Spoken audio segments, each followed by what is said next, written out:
Cool. Welcome back to Up the Villa Opposition Preview, joined by Joe. How you doing, mate? Good, mate. Yeah, grateful to be on. I mean, the football club could be doing better, but other than that, mate, I'm all right, man. I can't lie. Yeah, so international break. Were you sort of happy it came, or do you sort of want to just keep going? Nah, I needed a break, man. I needed a break from the football, but now I'm locked in, loaded. We've got what? It's wall to wall now, all the way up to January in here, and then we've got the January window. So it's a busy time for us creators. So I'm looking forward to it, man. So how are you feeling then as a Leeds fan right now? Not great. Like if you put a gun to my head and said, "Are you going to stay up?" I'm going to say no at this moment in time. I did believe we would, and then as the season's developed, and look, we're only 11 games in. I look at it now and I go, right, well, who's going to go down in our place? I think West Ham, no. Forest, no. The only one I could say is Fulham, because I think Wolves, Burnley, and one more. And we're one of that one more at this moment in time. So if I'm a betting man, I'm saying we go down at this moment in time. There's a number of different reasons as to why that is. I think a lot of your subscribers will straight away think it's the manager. I don't think it's the problem. I just think it's the level of personnel that we have, and I just hope we can get to January in a decent enough position that we can attack the market and then hopefully attack the league and climb out of it. But right now, I'm not feeling great. Well, you led me on to my next question, was going to be about the manager. Yeah. Personally, what I'm seeing from the outside is that, he's under pressure. He's got 2 games, this spell of difficult games coming up. Can you navigate that? So how are you feeling about the manager? See, for me, I'm all right, Luke. I rate him. I like him. That's not for everybody. There are large sections in this space, but also on social media and probably in the ground as well that think he's not good enough for the Premier League and therefore needs to be moved on.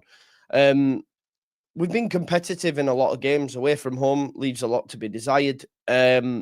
But I just think, mate, I look at it and I just don't think we've got the personnel. And he's been sent to a gunfight with some butter knives, mate, is how I, put it. We've got strikers that can't score. We've got a right winger playing at the minute who's not a right winger, who I don't even know what position he's best in, really, in Brendan Aronson. So, look, we spent 15 million on our attack. That's not enough, mate. We spent more in the Championship. So that's where the issues lie for me. And had we have backed him properly, we might be looking at it differently. Because I think he's done well. Look, at the end of the day, we've not been in the relegation zone yet, and a lot of people said we would have been. So for that, and I think he's doing an okay job. But again, I'm probably in the minority with that. Yeah, I look at your recruitment, and one player from the outside that I do, his numbers aren't there, but like I watch him and I think, you know what, he's decent. Okafor, I think he's quite decent, to be honest. Yeah. You did bring in Calvert-Lewin, and you're sort of saying, you kind of didn't back him enough. Is that fair to say that, do you think? Yeah, I think even those that don't rate the manager will tell you that. I think it's unfair to say not. We spent 15 million on an attack. We needed a right winger. We needed a 10. We didn't get one. We brought in Okafor, who, you're right, he's probably the one forward signing that looks like can make things happen. But up top, we brought in 2 frees in Lucas Mecha and Calvert-Lewin, and neither are known for the goal scoring, mate. So that's the issues for me. I was happy with the recruitment in midfield and defence. But ultimately, you can't stay in this division if you can't score goals, and that's where Leeds United are struggling at the minute. Why did you not sign Solomon? A player that sort of like got your numbers last year, and the manager got kind of the best out of him because his numbers, goals and assists were good. I just wonder why you didn't sort of have a bit of stability with him. Yeah, it's a bit of a conundrum, really, as to why we did it. I think at the time I was like, listen, I'm okay with us not signing him. Let's go and get someone better.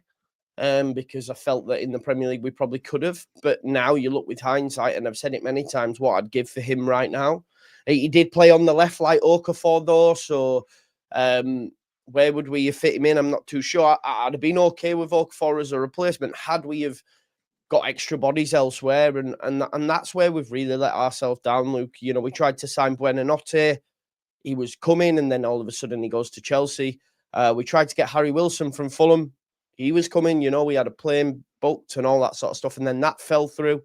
I just think it's a real lack of nous in recruitment, as well as the manager being pretty, I guess you could say, not as experienced at this level. The recruitment team's brand new, mate, and I don't know if you could go into the Premier League with a recruitment team that is as naive and young or inexperienced as we have, because in their opinion, mate, they said they had an 8 out of 10 window. Well, I mean, if that's 8 out of 10, I don't know what we're doing, mate, you know?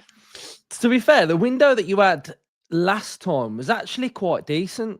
Yeah. Like Tyler Adams, Yeah. Aronson, you know, you look at those players and they're still playing in the Premier League now. Aronson is still starting for you. So do you think your window was better the last time or not? It's interesting because some of them players turned out to be duds, but yeah, I mean, we spent a bit of money then. We got certainly more bodies. I don't know if I'd agree that it was better, because obviously I do think in midfield, Longstaff, Stack, at left back, Goodmanson, the goalkeeper, I think we've done well in certain areas of the pitch. It's just the forward areas, and you know, last time we had Rafinha, you know, we had Jack Harrison who was decent and in form at that point. Bamford had just come on the back of, was it 15 goal season, a hat trick against your lot that season. I remember one of his best games that he had in a Leeds shirt. So yeah, it's just hard, isn't it, mate? There's so many problems. It's not just the manager, it's the personnel, it's the recruitment team. The Premier League's hard, and I felt we'd do well. But now that, and I think we have done okay. And then obviously I'm looking at it thinking, you know what, if we can stay up, it's going to be this season. I just think if we'd have pushed the boat out a little bit more, we'd have been in a better position than what we are now, if I'm being totally honest. I guess Sunderland are through a bit of a spanner in the works. The fact that they've sort of like disappeared.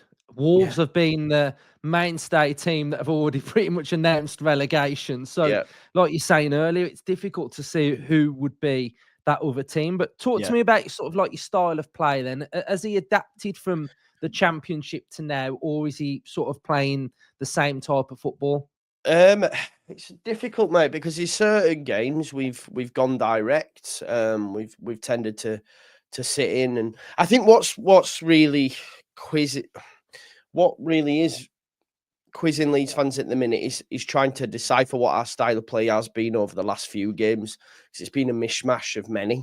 When we originally came up, obviously we switched from a 4-2-3-1 to a 4-3-3. We get an industrious, combative midfield with Ampadu, Stack, Longstaff, Tanaka, quite defensive, if you like. And you know, we beat Everton, we play Newcastle, we're competitive. We've had some good games, and then in the last few, when I guess we've been expected to be the aggressor against Burnley, maybe even Forest,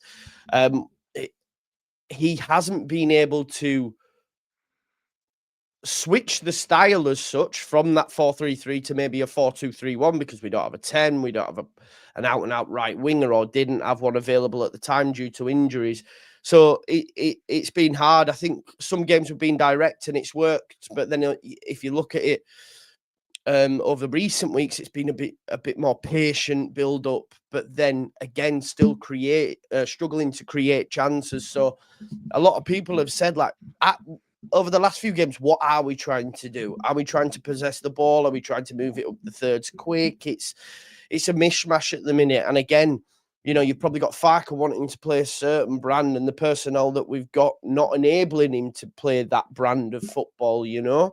So it's hard to decipher at this moment in time, but I would like to say we'd be difficult to beat, and that's what we were at the start of the season. But in the last couple of games, Burnley, Forest, Brighton, we've been beaten comfortably, really, mate. So yeah, it's changed a little bit, but we're back at home now. We've got 3 home games in 4, including yourself, and you know, we've only been beaten once at home by Spurs, and we know how good they are away from home. So I just hope now, regardless of who the opposition is, we can get back to being difficult to beat and hopefully nick a few points at home.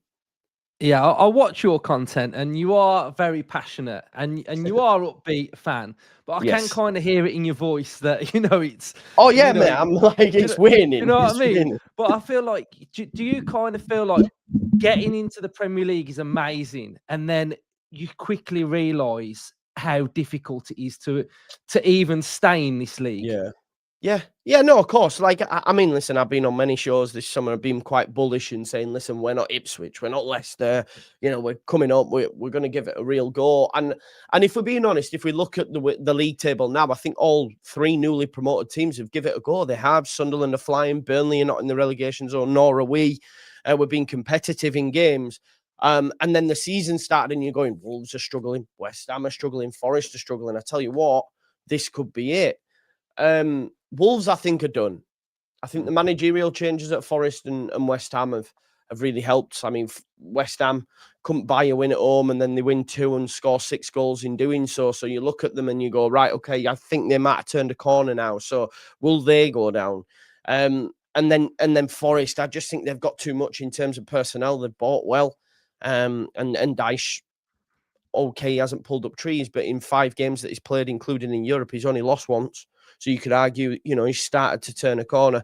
So I think for me, it's not a case of like, we've got no chance. It's more a case of who will we replace? And the only team, Luke, I look now is saying the only team for me, because I had Brentford going down and it looks like they're not going to. The only team that look in bother is Fulham. So that's the only team I can safely say at this moment in time, I go, right, okay, well, we need to target Fulham. We need to target Fulham as the one that we can replace. I think Wolves and Burnley will go, in my humble opinion, right now. And then there's one more spot. But who's up for that spot? Well, I don't think Forest. I don't think West Ham. I can't see Brentford. So who will it be? And the only one right now, I say, is Fulham and us. So if Fulham get their act together and Silva signs a new contract, then I'm going, well, we're done. We're done. Who can we replace? So it is difficult, mate. I think too much was made in the summer about it being impossible because we've already seen Sunderland, Burnley, and ourselves. We have started okay, mate. We've done all right. I mean, any team that's got 11 points after 10 games has never gone down. We had 11 points after 9 games. So you're going, okay, well, we're on a good run. But again, it's who's going to replace Leeds United if we do stay up. I mean, if I were to ask you, like, do you probably think we're going down, right? Like, Yeah. I get that, Yeah, I think it's like you're saying, it's just that difficult. But I would agree with Fulham. I think they're looking a bit shaky at the minute, not scoring goals, very inconsistent. And, if you get a point a game, you've got a good chance of staying up. Which is what we're at right now. Yeah, that's what I mean. So you're on course for it. So, so what have you made? 3 points on Sunday, you know what I mean? Happy days. Hold on a minute. But what have you made of Villa so far this season? To be honest, mate, I was really, really shocked at your start. And I was thinking, oh, are we looking at a place where Emery's going to go? Because we've seen many teams roll the dice when you're up at the upper echelons. We've done it before, and obviously FFP wasn't a thing then, and we end up getting relegated. Now means I guess you're a little bit more safe for it all just crumbling from underneath you. But I looked at you. To be honest, mate, I thought the recruitment, it didn't work, did it? The Rashfords, the Asensios, ultimately it didn't work. You didn't get Europe. And I'm thinking, oh, are they now looking? Because I watched you early parts of the season. I'm looking at the squad and I'm going, that's the same squad near enough that came up. Your Conses, your Mings. And I was thinking, there ain't that much churn and change, actually. Emi Buendia was back in the lineup. I'm thinking, oh, this is problems. But to be fair to Emery, I mean, he's turned a corner. And Buendia has been one of your bright sparks, to be fair to him. He's a player that I know Leeds United would have liked. So quite shocked with how you started. But listen, mate, you've turned the corner. And listen, Villa are a big club. You have some great players. I mean, Morgan Rogers is different gravy. I like John McGinn. I think you need some more bodies in midfield. But outside of that, I mean, Matty Cash, Polish, what a player he is. I like Villa, mate. You've got a good squad, and I don't know what your aims are for this season. Is it top 7? I don't know. I don't know, mate. I don't know. I feel what like are the bigger teams, Man United and Spurs, they look like they're going to be better this season. So it's going to be harder again, isn't it, to get into that group? I think we've just got to just keep targeting Europe and just trying to consistently be in it. So what do you expect from the game on Sunday then? How do you see it going? Look, for me, it's a must-win for Farke. It is a must-win for Farke. I think looking at our next 4, we've got 3 at home. Now, them 3 home games, if they were different teams, I'd be going, right, okay, we can really target this. But ultimately, you've got we're away at City, write that one off. And then we've got Liverpool and Chelsea, both at home. So as a quartet of games for a manager to keep his job, it couldn't get any tougher, really. And he has to, I think if he beats Villa or gets a decent result or point and a decent performance, he's then given Liverpool and Chelsea. If he gets beat by Villa comfortably, we then get battered at City, I think a change happens. So he has to get something against Villa. So it's do or die time for the manager and the players, and if they back him and all that sort of stuff. So it's a huge game. I think the Ellen Road crowd will obviously be up for it. Like I say, we've only been beaten once at home, and that was against Spurs. So yeah, why not? We have to, mate. We have to. Ultimately, we have to. Like at the end of the day, Leeds United's. If we stay in this division, it'll be due to our home form. For me, you've got to get 10 wins, 30 points, and then pick up points here and there. That gets you your 36, 38. That'll keep you up. We're trending at a point a game. If he beats Villa, again, we're ahead of that point a game and can afford a loss against City and maybe one of either Liverpool or Chelsea.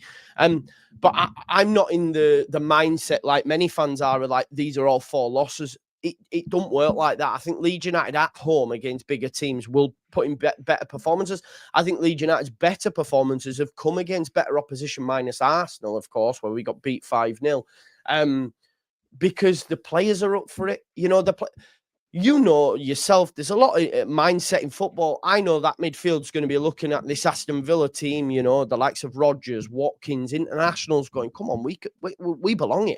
We belong at this table, so let's give it them. So I actually think it's going to be a good game of football, and I do think we can get something, man. I have to believe, Luke. I have to believe, but if we get battered, then I could also see that as well, and the manager might lose his job. I know a lot of fans will want him gone, but yeah. I'm just like this, please. Well, mate, hearing you talk, I wish you all the best this season, course, because you're a big club and you deserve it, because I think you've been in the Championship for a long time, and you just your fan base is huge, and you've got to just look at it, right? Look, when we was up here last time, you was up here, yeah. You get the phantom goal thingy, whatever it was, right? And now look where you are. You've been in Champions League and that. So it's like when people were telling me that it's too difficult now. I go, well, the season Forest stayed up and we went down. Forest are now in Europe. If you can get a couple of seasons like yourself, like Forest have done, when you're a club like ours, Villa, Forest, Leeds, big clubs, you can start to build. So you've just got to grin and bear these difficult first couple of seasons and then hope that you can make that next step. And I do believe if we do stay up, we can make that next step, like yourselves have, like Forest, and get rid of these crappy teams. You know what I mean? Yeah, you're on about Bournemouth and Brighton. Yeah, the likes of that lot, yeah. Even Brentford, man, I thought, yo, Keith Andrews, they're going down. I can't wait. And then I've gone, damn, they're actually half decent. Cool, mate. Right, it's been great having you on. I'm going on your channel as well this week, so Villa fans can go and check that out as well. So I'll tag your channel in the title description. Villa fans, go and check it out. So cheers for coming on, mate. Yeah, man. Thank you.